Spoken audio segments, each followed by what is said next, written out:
Welcome to the People of AI podcast, showcasing inspiring people with interesting stories in the field of artificial intelligence. I'm Ashely Oldacre. Let's jump right in. This podcast is sponsored by Google. Any remarks made by the speakers are their own and are not endorsed by Google.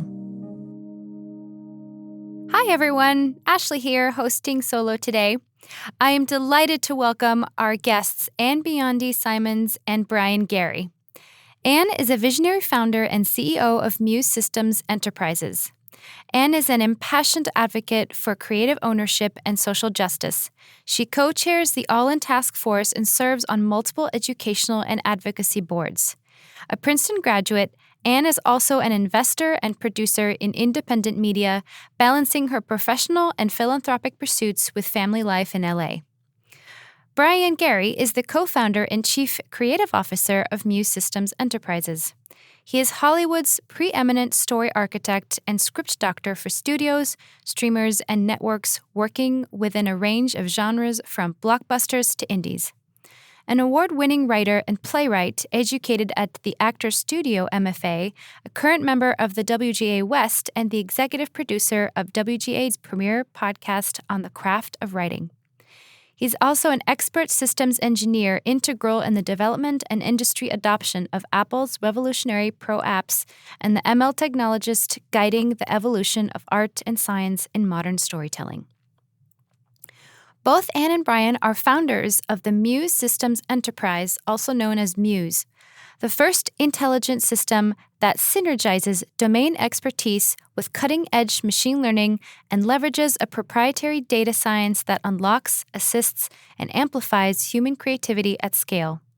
Muse empowers emerging creators and seasoned professionals alike by empowering commercial content production and delivering exponential value across the creative spectrum with tomorrow's tools for today.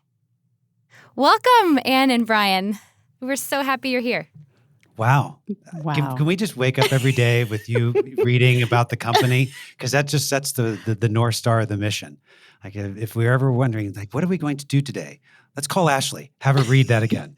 Cue Ashely. With pleasure. With pleasure. We'll give you the copy of the recording. Ashely, thank you so much for having us. We are big fans of yours and all of Google's advocacy and education platforms. And we've taken great inspiration from you and your extraordinary AI advocacy colleagues.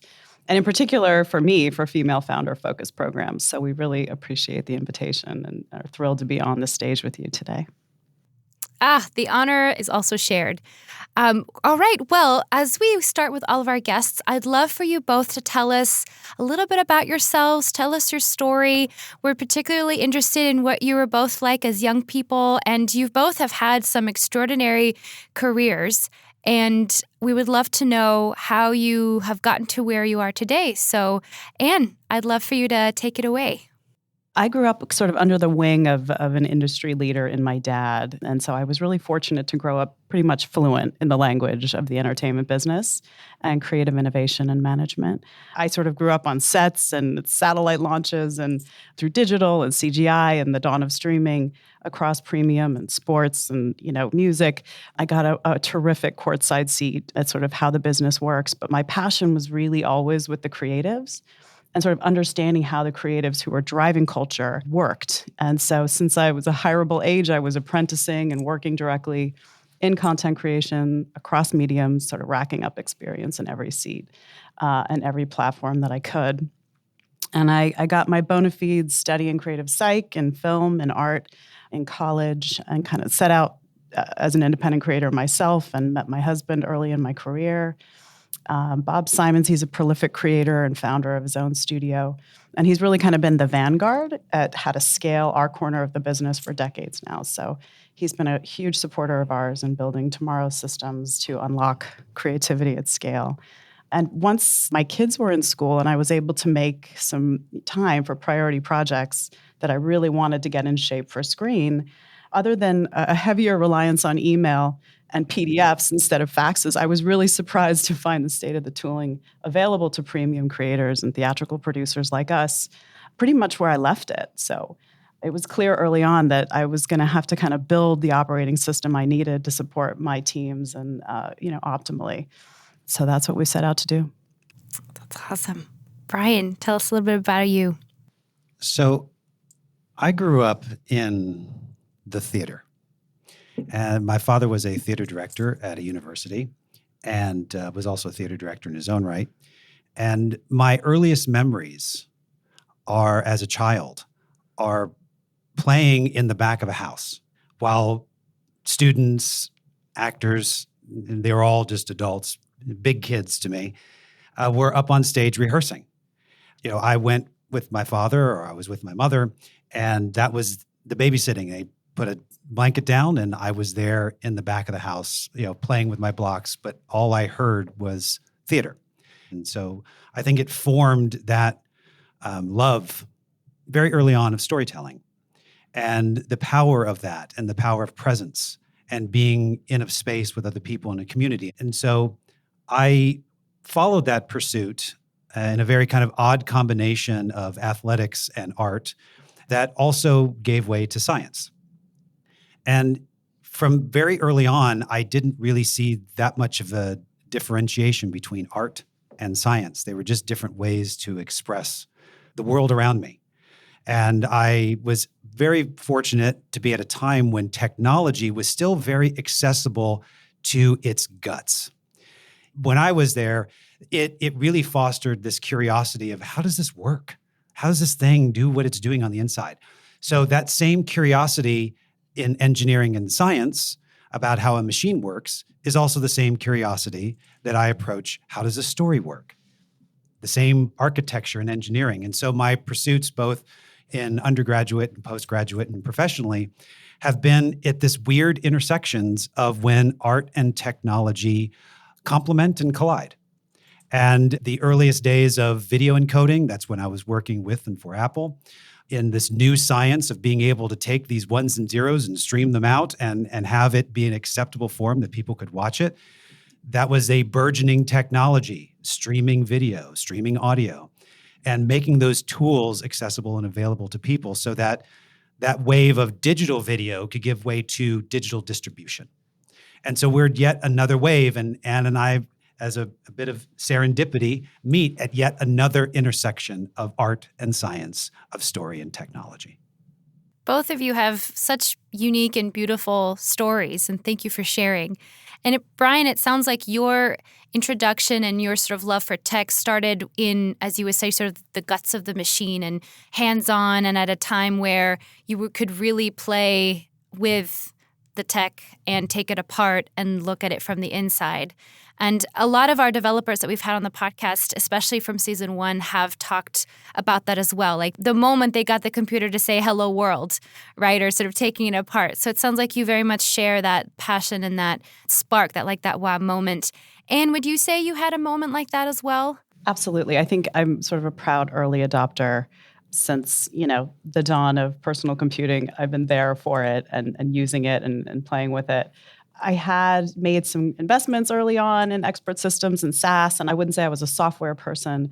I definitely feel like it was that first early beta I did with OpenAI that really kind of enabled me to test some hypothesis from my own academic research about how human problem solving could be amplified by this new wave of technology. And with early experimental prototypes that I designed to kind of demystify and democratize creativity in line with sort of the, I would say, cognitive and developmental science that has emerged, that was when I knew we were onto something big. And I think we're seeing a little bit of it kind of in the chatter around what, I think is misnamed as kind of generative AI. But yes, absolutely. I mean, it was, I think, showing up with curiosity and really having access, right, to the tools. That was kind of the magic, the kind of catalytic moment for me.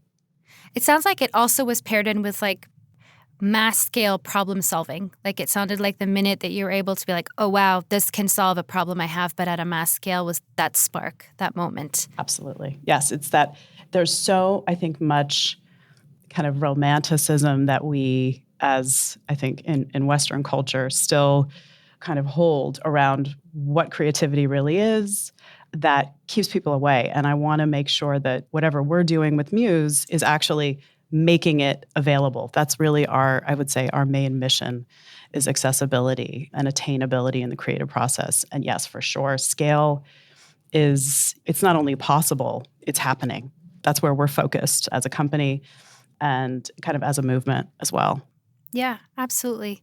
Well, since we're on that topic, why don't we talk really about Muse Enterprise Systems and tell us about what it is. The official name is Muse System Enterprise, but it's referred to as Muse. Is that correct? Yes. Yeah, we like to think of it as, hearkening back to mythology, to the Muses, obviously, or the source of all this idea and inspiration and brain power and imagination throughout the millennia has been ascribed to various things. We've ascribed to it many different labels and qualities, but it's that from which there is no reason for it to exist other than it manifests in the mind. An idea that it came to me. I had it in a dream. And Muse is at the intersection of that which is inscrutable to that which becomes ineffable.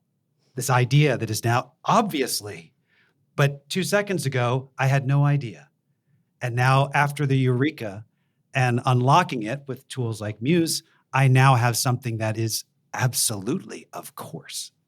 I love that. So you're playing with this idea of developing a tool to help really give access to people to have that idea, that eureka moment, like a real life version of a muse, to be able to provide writers, creators with these ideas, essentially. Is that right? One of our core principles, our core beliefs as a company, as two artists who were independently artistic and creative before we met each other, and we have joined those forces together in hopefully an exponential way, if not at least a factored way. And that is that everyone is creative. Everyone is artistic. It's part of being alive. You don't need to teach children to play. Probably the worst thing you can ever say to a child is grow up. And because of all of that, what that imparts to them and all the meaning behind that statement, which is leave all that childishness behind and really just embrace the logical mind.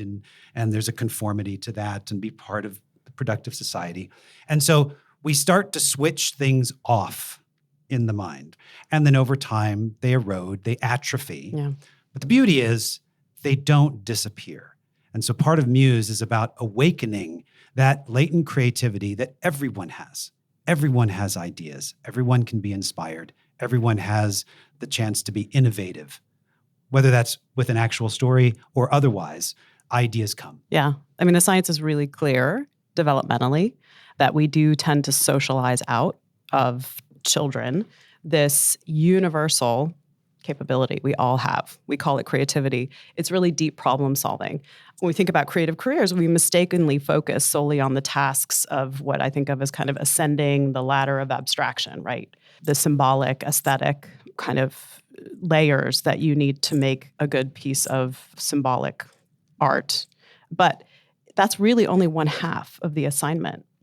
The cognitive load, or in more accessible terms, the cognitive administration and project advocacy that's really required to do successful world building is really what makes it superhuman. And I think it's why it's still really rare to see it done well. And our tools kind of give access or apprenticeship and attainability of mastery in sharing your intentions and inspirations in a professional, commercial form.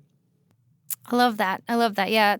So it sounds like the problem that you're trying to solve is really bridging, as you said, this gap between imagination and reality and using Muse as a tool to bring those ideas to life.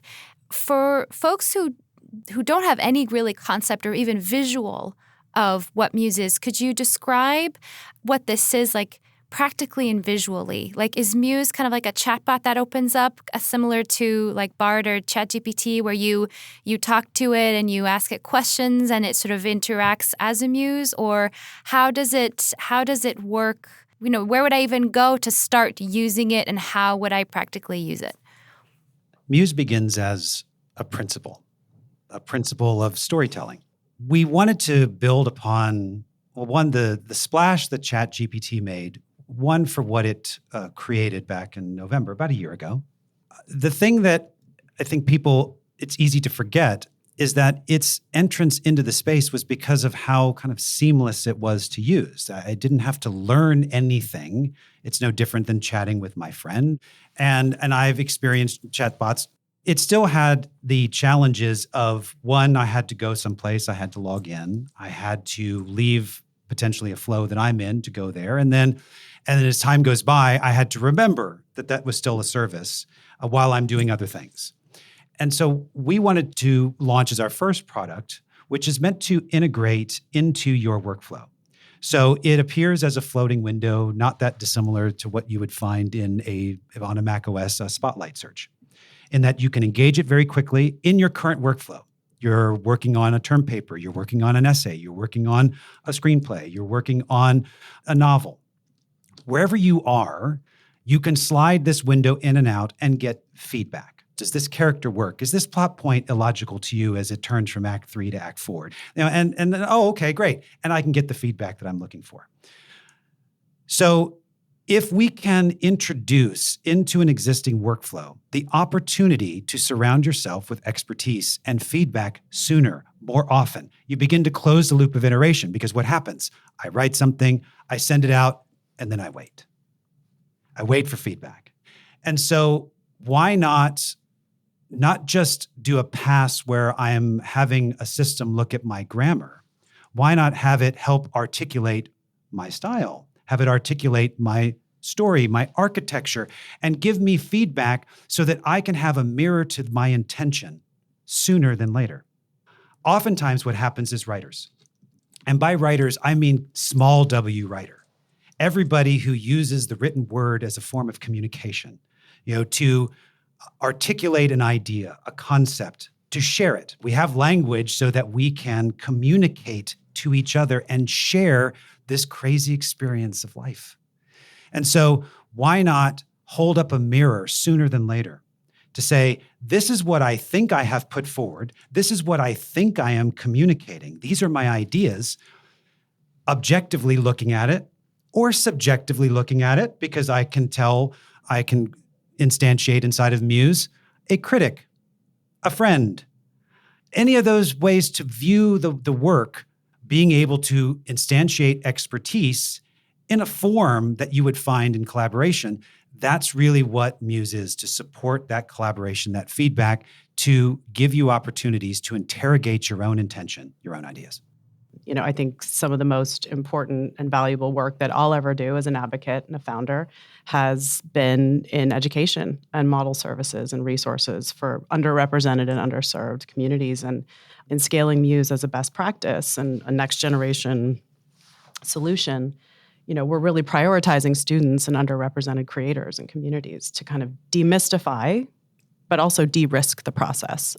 I mean, Muse is a moonshot as an engineering mission, but it's also a movement to solve some structural problems, not just in show business, which aren't just unsolved, but representation is actually sliding backwards by our metrics, but of the economic opportunity costs that keep so many voices out of the creative economy and commercially creative enterprises. What we've been able to do is kind of build this ultra-personal, safe, private, and collaborative workflow that puts you kind of right in your challenge skill balance zone or target range, which puts you right into flow. And I think that's the magic that Brian's referring to when you have that kind of collaboration, and we're making that available to everyone. The way we think of it, and I think it's actually kind of a useful heuristic for the audience too, is sort of a co-producer. So I think, whether you're writing a movie or you're writing a YouTube channel or you're writing a Substack, we support every level of writing sprint, if you will. And I did want to say that I learned so much from the wonderful engineers that I've been working with over the past 2 years. And they've taught me so much about best practices in the development world, but also operationalizing creativity. And so I think, you'll see that reflected in Muse, that we've learned from, how the best tech products get built. So we sort of think of it as like a pitch to premiere, if you're going to use kind of entertainment lingo.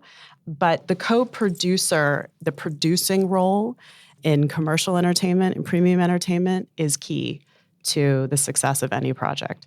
And everyone who sets out to have a professional grade product really needs and deserves that level of co-producer who's focused just on them and aligning with their vision and aligning that vision with the world. I would add a couple things. So we think of the three parts of this process as conception, creation, communication. Okay?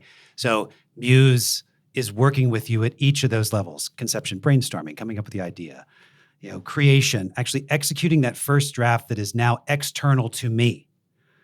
It's come out of the mind and it's now something that I can see. And then the last part is communication. And that communication, it can be different than the creation, because there could be demands of the communication that are different than what I wanted to see in this first form of my idea. Especially in our business, we talk about it's the marketplace. And so the difference with this type of technology is Muse isn't making you conform to it. It's like I said, it's principles. It's not a formula saying, oh, I'm sorry, Anne, you have done this incorrectly because the Muse standard is such. No, the beauty of what we have now in this technology is that this is responsive. It's agile, obviously, because it's fast and it's sleek and it's able to move across massive amounts of data, but it's responsive. Meaning what I'm intending to do is as important to Muse as how I'm executing it. So even though Muse may hold in its mind, if you will, a set of principles about storytelling, my intention to subvert those very principles as a storyteller are honored higher to Muse than any other standard, because it's listening. Because if a system listens to me and then gives me that feedback on how I believe I'm presenting myself to the world, I now have an opportunity to better understand myself. And that's really that central promise for Muse. I love it. I can't wait to use it. Well, I feel like I'm talking to two kindred spirits of the philosophical mind.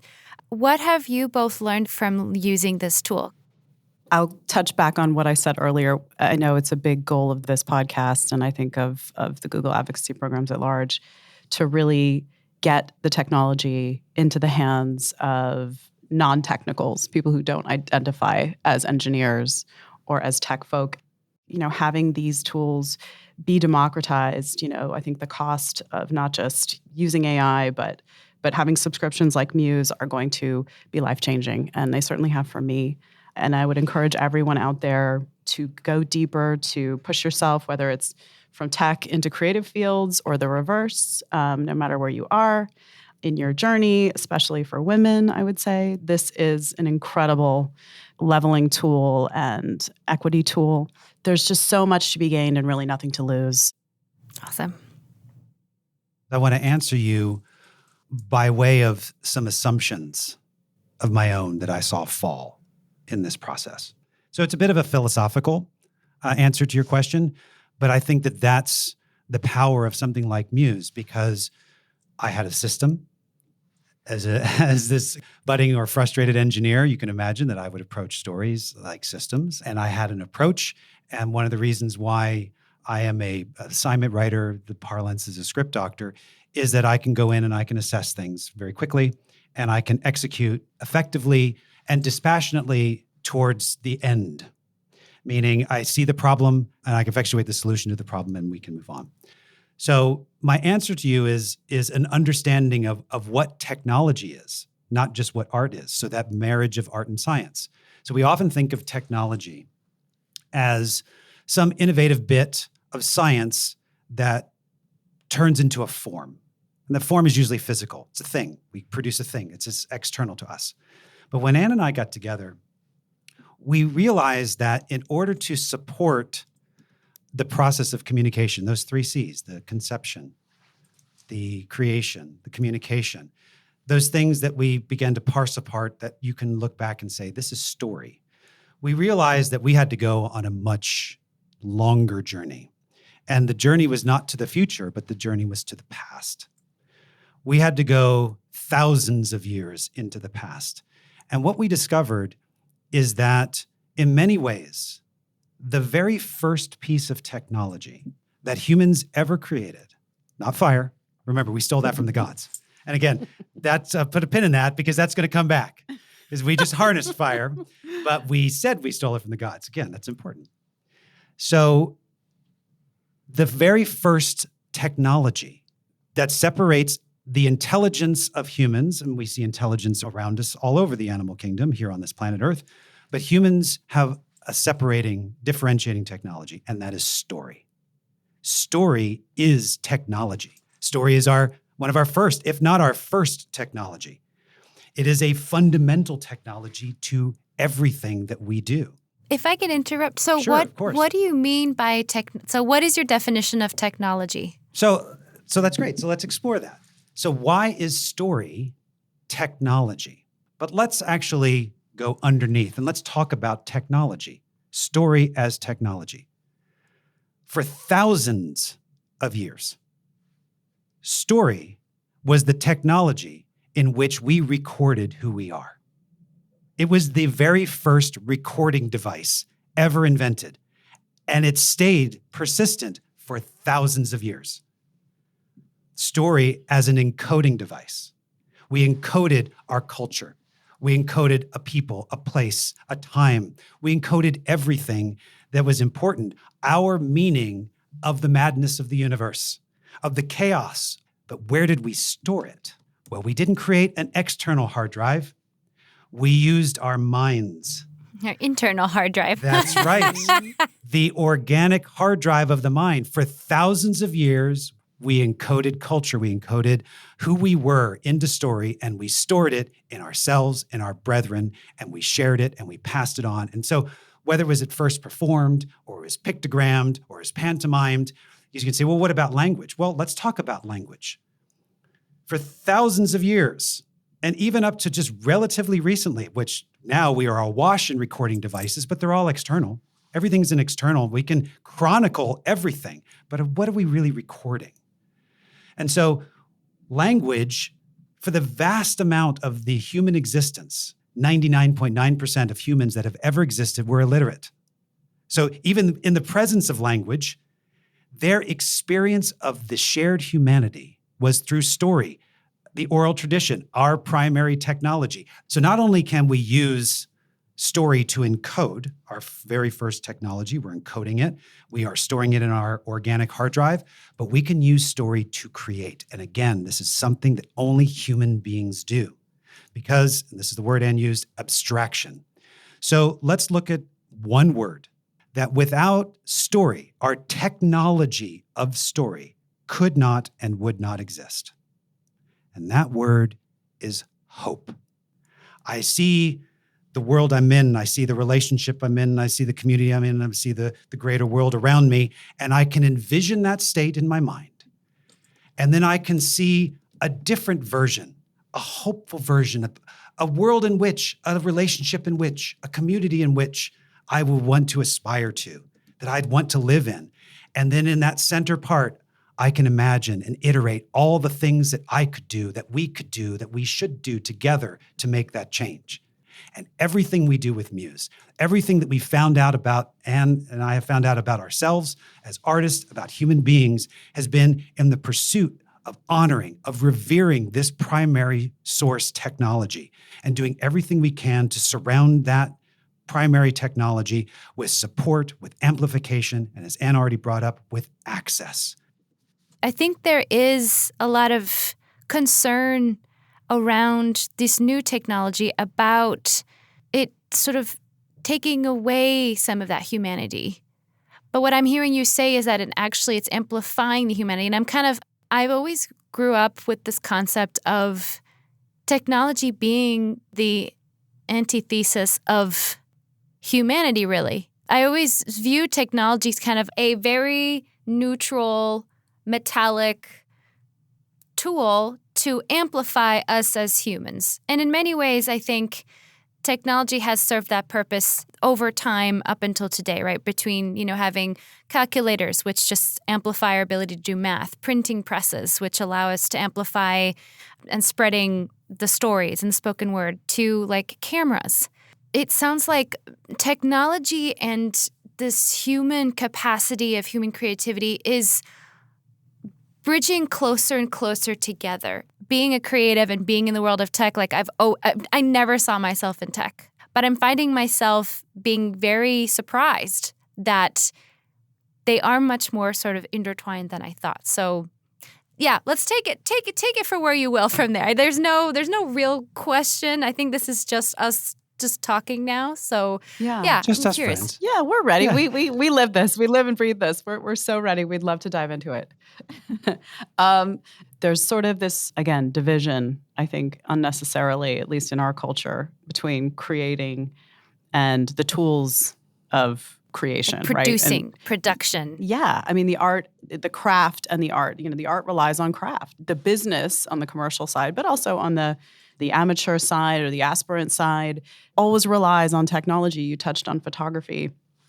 It's a good analogy and I think predictor of how potentially a lot of the more scripted kind of motion picture impact is going to play out. So I was obsessed with photography since I was tiny. I think I had a Nikon N90 in my hand every day of high school and through college. And it was just at the dawn of Photoshop, where Photoshop was seeing a nice adoption. It had been kind of around in the early 90s and then was starting to really kind of proliferate into commercial photography. And there was a lot of anxiety in the more artistic space that this was going to displace or invalidate or make less, photography and dilute the form. And in fact, exactly the opposite happened, right? I mean, dark rooms still exist. You can have that experience, and the diehards still do. But to everyone's surprise, we're now all photographers, right? It's not just Photoshop that made that possible. We all have, cameras in our pockets, literally. When cameras were invented, there was a mass panic in the fine arts about how photography was sort of this blasphemous cancellation wave of the fine arts.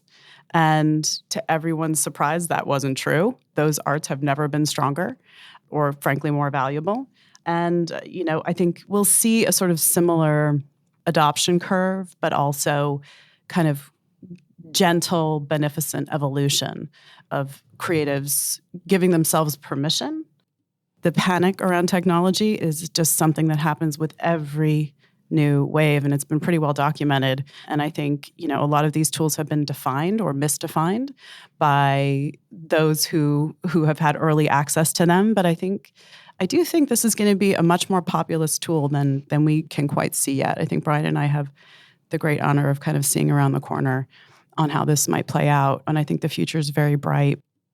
Where we are at this intersection is understanding that just because a large language model or an image model seemingly presents something that is complete. Well, just because ChatGPT or Stable Diffusion or any of these models create something that looks like a story, well, there's paragraphs and words and I don't see gibberish, and it looks like an image, doesn't mean that it embodies that which we would expect from any other human creating the same thing. But we kind of get mushy and gray in that part because, well, we see these models put the thing out, but I think we need to interrogate it in the same manner. It's a use of technology that can be used to amplify us, never replace us. Yeah. That's what's irreplaceable, is that spark, that thing that's inside, that there is no spark inside the machine. I love it. Well, and one of the reasons why I'm really excited to have you both on the podcast and for you to be talking about Muse is there's this big question that Gus and I, that we've been talking about for this season, is that there's been this big shift with generative AI where last year the open sourcing of all of these big models, whether they're large language models or whether they're diffusion models, has A, made it accessible to everyone, and B, has enabled for these tools to be built that then increases that accessibility. And there's this question that Gus and I ask every one of our guests is, do you know what shift I'm talking about? And did you feel it as well? And is that kind of at the moment that you kind of had this idea, or is this an idea that had been growing long before then? I think chat really is a testament to UX and UI, right? Chat GPT, I think if that's what you're talking about, is a new skin on a very actually in tech terms, kind of old technology, right? Language models have been around a long time. Transformer models, kind of really revolutionized what was possible with those tools and those models. But, AI has been around for a long time. It's already integrated into a lot of our lives and products. And we've been at this for over almost 3 years. Yeah. And it's been a really fascinating, I feel like being at the table early has really given us a fantastic advantage and intellectual, and I think expert edge and wedge, if you will, around how these products, insight into how these products should be rolled out. Innovating with integrity takes time. I think you'll see a lot of fast turn products, wrapping GPT APIs come and go. But I think it was wonderful, actually, to see the world interact with the product. I think that is the safest way to really make sure AI gets the layer of responsibility around it that it needs, is to have kind of safe and slow rollouts like this. But I think what it previewed is that UX and UI are going to be the differentiator in how these products get adopted. Cognitive administration is something that Anne focuses a lot on. And I used to focus a lot on, but with no name. And it wasn't until I met Anne and she said, oh, it's just cognitive administration. And I was like, oh, wow, that's awesome. I love that. You just explained a large part of my professional life has just been dealing with cognitive administration.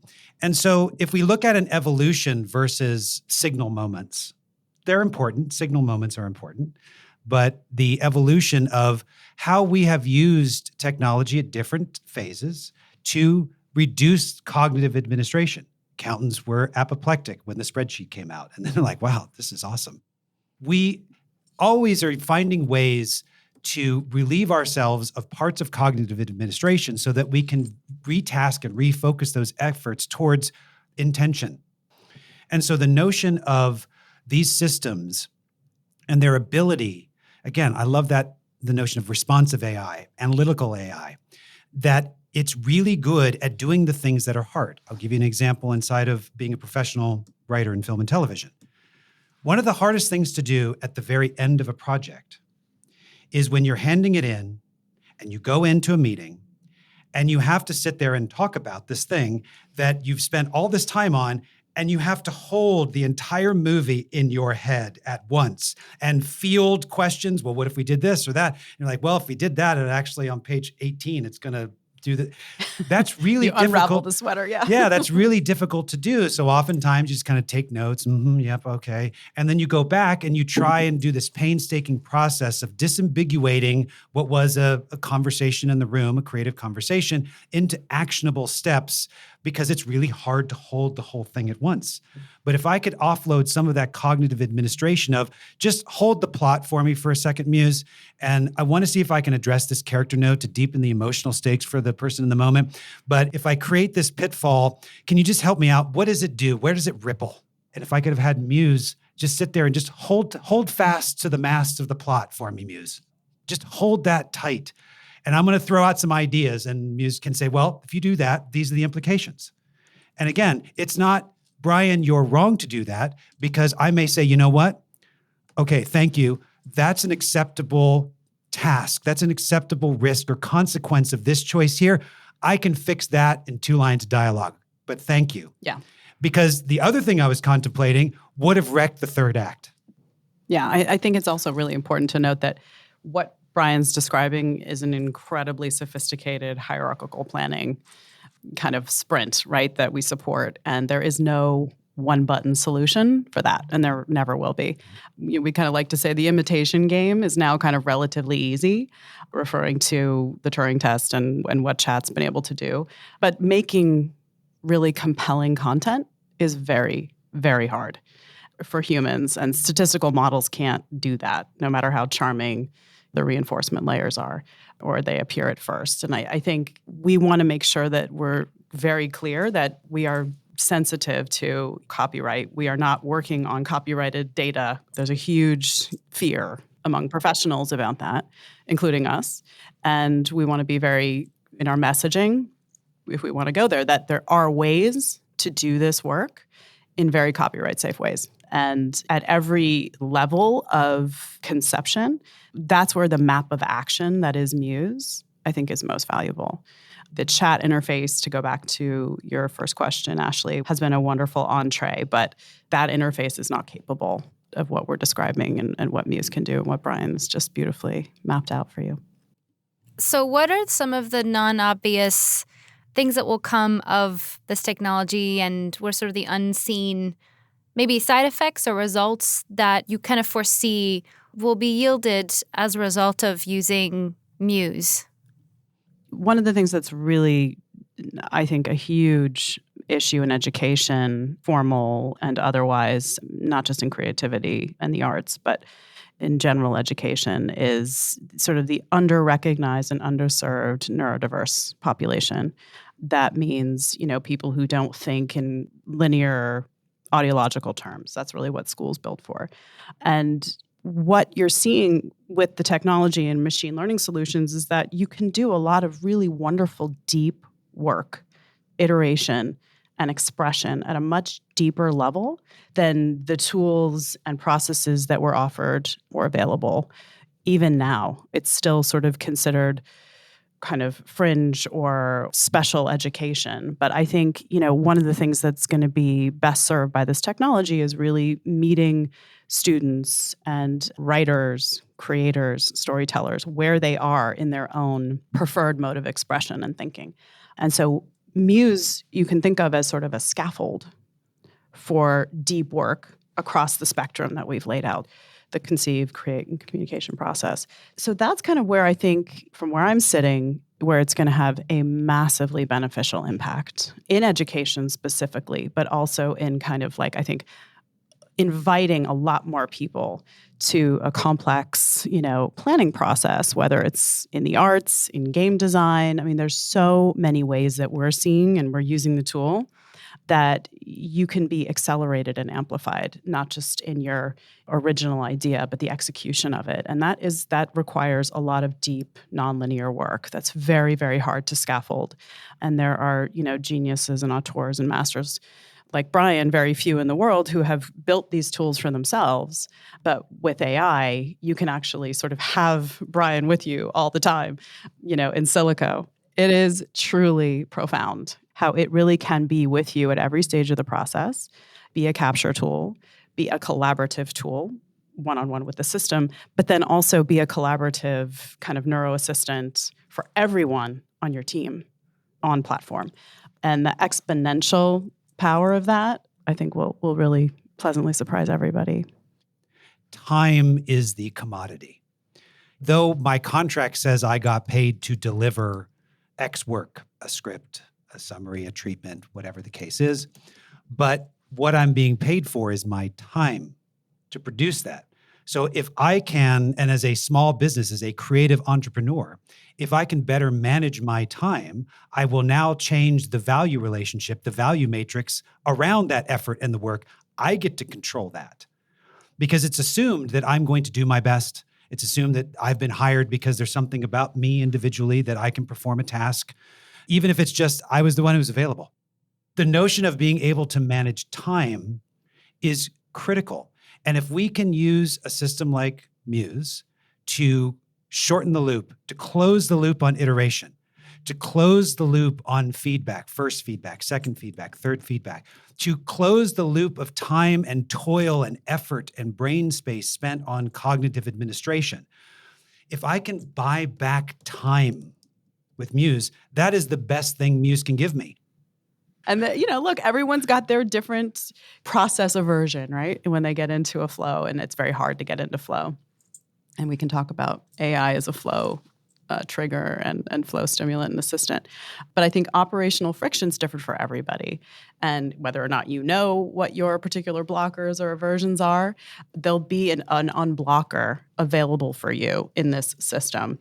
And I think having that level of comfort with doing deep work, with accessing ideas, being in sort of an abstract, high-level sprint. Once people can experience how easy and enjoyable that is, I think it will almost rewire, right, our associations with creativity. and what that means. And I think having the ability to just be in the game, right? Get your reps inside these systems, to use an athletic metaphor. That is really what builds mastery. And pretty soon, we're going to see a lot of people playing on pretty even footing with the pros, but on their terms, to go back to the neurodiverse benefit. It really is going to be for you, learning from you, with you, exploring your ideas, however you've been capturing your ideas, can now be unlocked and explored and iterated on with Muse. That has been, again, an amazing experience for both of us. The storyteller is as important as the story itself, which brings me to the last word I would use today. And it's a thing that by reducing some of the cognitive administration and being supported and amplified in my intention, okay, I've recaptured some time. I've recaptured some effort. So what do I do with that? The thing that only I can do. And in a word, it's curate. Curation. As a storyteller, I'm going to put these characters in this situation because my lived experience has put forward a meaning matrix for me that allows me to use these and curate these elements in a way only I can. And so now that I have an assistant to help me with this cognitive administration and help me with the things that are just mentally taxing, I can now refocus on the thing that only I can do. So now that I don't have to spend lots of time on the busy work of just maintaining the store, I can design an enterprise. And it shall be called Muse. Exactly. I love that. Oh, what a perfect way to wrap up. I think with that, I just want to express just so much gratitude for both of you and your time and for sharing all of your incredible thoughts. And I feel like I've learned so much from both of you in such a short period of time. Thank you, Ashely. This was a wonderful conversation. I really appreciated you and your team. You've made this a seamless experience that we can actually just sit back and have a chat. And scene. If you would like to learn more about our conversation or our guests, check out the links below. Please subscribe, and if you're feeling extra generous, give us a 5-star rating. We would love to hear from you, so leave us a comment. We'll read every one. Until next time, thank you for listening.